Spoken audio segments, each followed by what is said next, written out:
Headlines making Congress work. Hawaii Congresswoman Tulsi Gabbard appeared on NBC's Meet the Press yesterday. She talked about the congressional work on the federal budget when there is no consensus between Republicans and Democrats. And she continues the discussion right here on KITV4 News. She joins us live from Washington, and the Congresswoman herself is here this morning. Good morning and aloha. Good morning, aloha.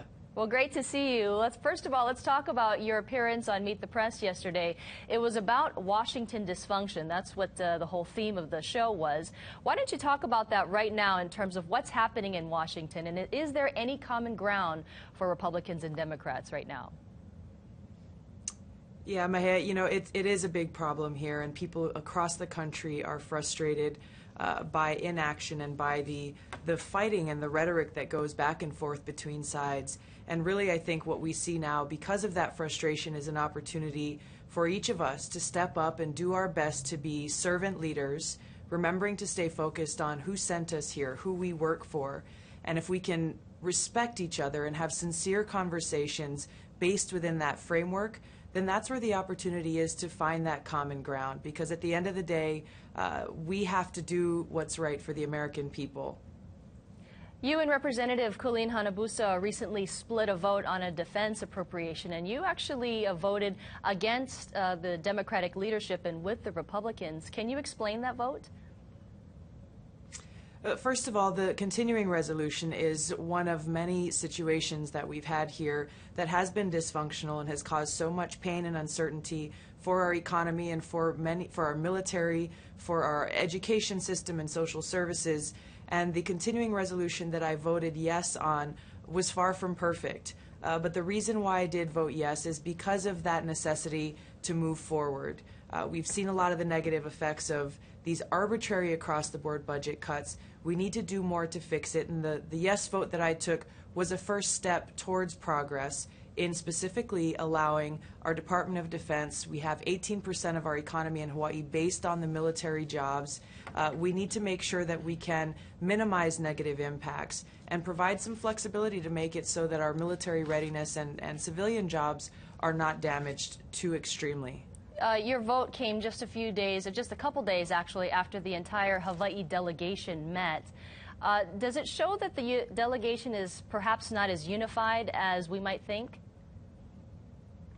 No, I think very much our Hawaii delegation is focused on doing what is right for Hawaii and making sure that Hawaii is defended and that the issues that are important to us in Hawaii are heard here. Each of us serves on different committees and brings kind of a different expertise and a different skill set to the conversation, and we look forward to having many more meetings. We're not going to agree on everything, but we are unified in our focus on serving Hawaii.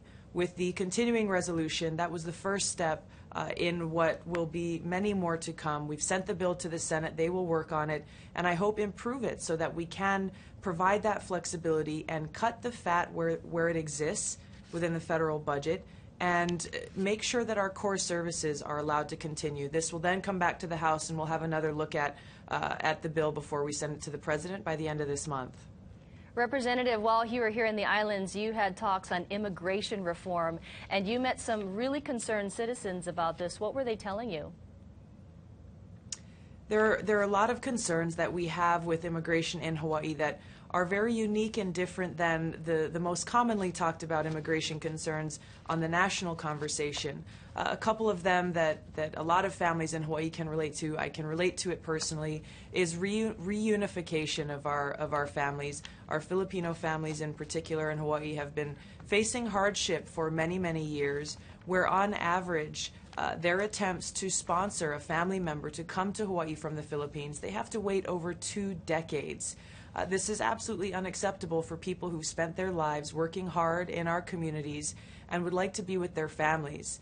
In the situation of our World War II veterans, Filipino veterans, for example, the clock is ticking, time is running out.